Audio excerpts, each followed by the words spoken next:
Mank est peut-être le dernier gros événement cinéma de l'année 2020. Il y a plusieurs raisons à cela. Déjà, c'est le premier film de David Fincher depuis Gone Girl, sorti en 2014. Ce film d'époque en noir et blanc est un biopic portant sur Herman J. Mankiewicz, le scénariste du célébrissime Citizen Kane. En effet, le film parlera également de cette pierre angulaire du cinéma qui est encore considérée aujourd'hui comme l'une des meilleures œuvres du 7e art et qui a permis à Orson Welles d'entrer à la postérité. La promotion de Mank a été énorme. Teaser très beau, interview de David Fincher dans la presse, informations sur le perfectionnisme quasiment excessif de Fincher, n'hésitant pas à refaire un plan 100 fois jusqu'à ce qu'il lui convienne parfaitement. La machine de guerre promotionnelle qu'est Netflix permet au film d'être dans de nombreuses discussions entre cinéphiles aujourd'hui. De plus, en prenant en compte cette année noire qu'a été 2020 pour le cinéma et pour les salles, ce manque semble être un espoir de pouvoir la conclure sur de bien meilleurs auspices. Bref, comme de nombreuses personnes, on a très hâte de découvrir ce film. David Fincher est devenu, avec le temps, un réalisateur très important du cinéma contemporain. Se faisant les dents sur de très nombreux vidéoclips, il a été propulsé sur le devant de la scène en étant choisi par la Fox pour être le réalisateur de Alien 3. Ou Alien au cube. On sait aujourd'hui combien ce tournage fut douloureux pour le réalisateur, allant jusqu'à renier complètement la paternité de ce projet, même s'il s'agit pour nous du meilleur film de la franchise. Depuis, Fincher a acquis ses lettres de noblesse grâce à des films salués par la presse et le public, comme Fight Club, Seven, Zodiac ou encore The Social Network. Depuis quelques années, il est devenu une personne très importante dans l'empire Netflix. C'est lui qui leur a permis un lancement dans le monde des productions en réalisant les 4 premiers épisodes de House of Cards. Depuis, il a été très impliqué dans les 2 saisons de Mindhunter, et il continue leur love story aujourd'hui grâce à Mank.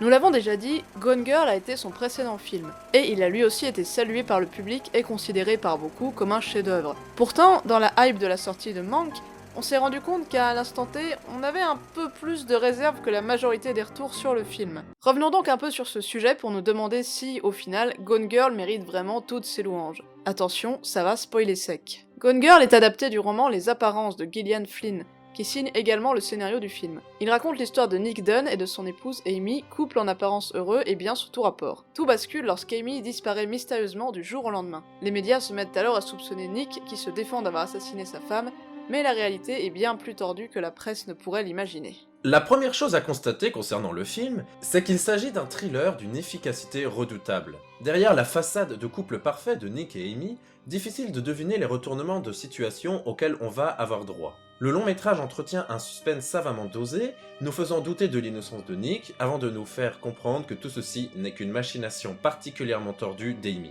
La première heure est très bien écrite et la tension extrêmement bien gérée. Elle est composée d'une succession de scènes portant sur l'enquête de la disparition, et des scènes de flashback où Amy écrit un journal intime. La révélation qui arrive après 1 heure de film change complètement l'ambiance et la teneur du récit.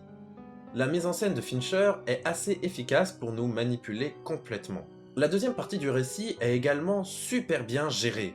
Jusqu'à la fin, on est tenu en haleine, on se demande réellement comment cela va se conclure, si Nick va réussir à s'en sortir, et quels seront les prochains coups tordus d'Amy pour retourner la situation à son avantage. Et est-il nécessaire de préciser qu'évidemment la photographie est à tomber par terre? Oui, encore une fois, Fincher nous démontre tout son talent de metteur en scène virtuose, tout y est maîtrisé et léché. Pour parfaire ce tableau, il nous faut parler du casting sur lequel le film s'appuie.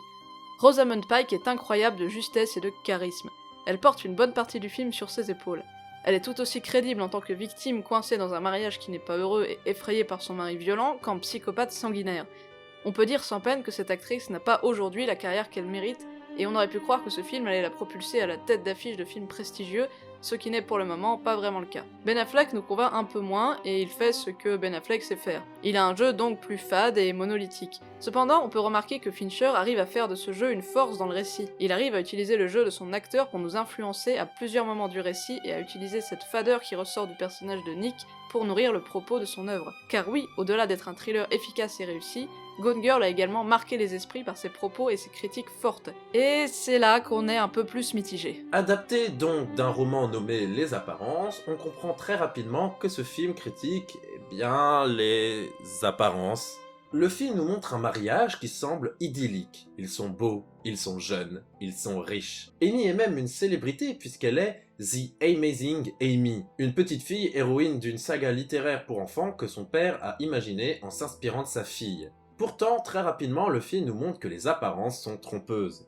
Nick se morfond, sans travail, trompe Amy, boit trop. Amy ne trouve pas sa place dans sa belle famille, trouve la sœur jumelle de Nick trop présente dans leur vie, est jalouse de la perfection et du succès de Amazing Amy, une version fantasmée d'elle-même. Elle a l'impression que les gens aiment plus l'image d'Amazing Amy que la personne qu'elle est réellement. Le film dresse un portrait acerbe du mariage et de l'American Way of Life. L'American Way of Life, c'est le mode de vie à l'américaine.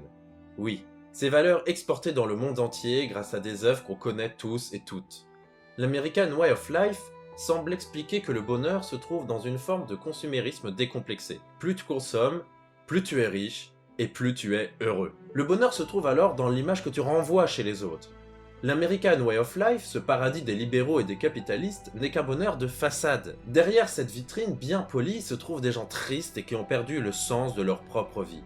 On en vient à ne même plus reconnaître l'image qu'on a créée de soi-même pour éblouir de sa réussite les autres. Bien que parfaitement implantée aux États-Unis, de nombreuses œuvres critiquent l'American Way of Life depuis très longtemps, comme Citizen Kane qui sera au centre du prochain film de Fincher. Car en effet, de nombreux films du monsieur traitent de ce bonheur de façade. The Social Network, par exemple, expliquait que Mark Zuckerberg avait réussi à imposer l'idée qu'on pouvait quantifier la réussite de sa vie au nombre d'amis qu'on avait sur Facebook. Avec Gone Girl, Fincher applique donc cette critique acerbe au mariage. Et pour le coup, c'est une vraie réussite. Ce constat s'accompagne également d'une critique acerbe du journalisme et des médias, davantage en recherche d'une bonne histoire ou de sensationnalisme que de la vérité, n'hésitant pas à présenter Nick comme un mari violent pour manipuler l'opinion du public. Cette critique s'exprime aussi à un niveau méta quand le film en vient à nous faire douter de l'innocence de Nick avant de nous révéler le poteau rose, montrant que nous avons été nous aussi manipulés par les images. Pour sauver sa réputation, Nick en sera réduit à jouer les maris aimants, entrant lui aussi dans le jeu des apparences, comme un engrenage impossible à arrêter.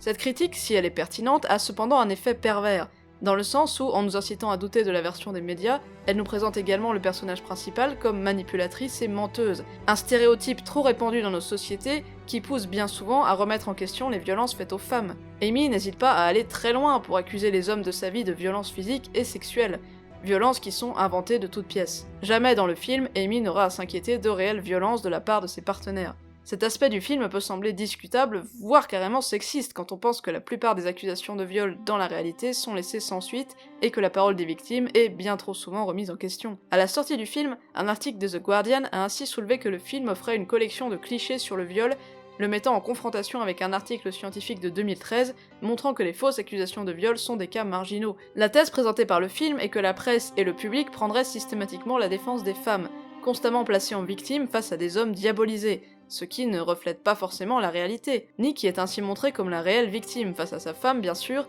mais aussi face à la journaliste, véritable harpie blonde caricaturale qui semble décidée à le dépeindre comme un monstre. En revoyant le film pour préparer cette vidéo, on n'a pas pu s'empêcher de penser à la récente affaire Daval, où les médias ont présenté le mari de la victime comme un homme brisé, désespéré à l'idée de retrouver son épouse, créant ainsi une belle histoire là où la réalité des faits était tout autre.